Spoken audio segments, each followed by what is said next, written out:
Untuk mendukung tutorial komputer, kalian bisa mengklik subscribe.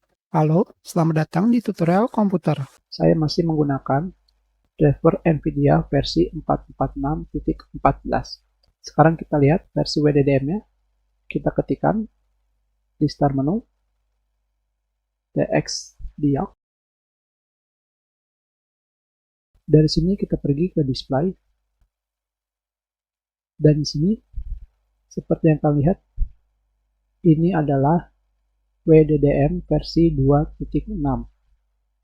Dan sekarang di sini saya sudah mendownload driver versi terbaru yang terdapat WDDM versi 2.7 yang terdapat DirectX 12 Ultimate.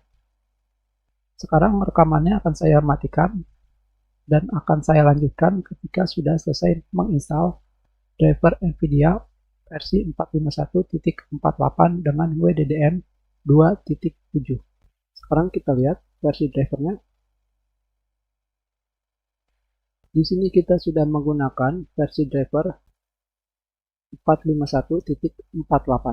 Dan sekarang kita lihat versi WDDM-nya dengan mengetikkan di start menu DX Dialog. Dan sekarang kita pilih display. Dan kita sudah menggunakan WDDM versi 2.7. Atau dengan kata lain, sekarang kita sudah bisa menggunakan DirectX 12 Ultimate.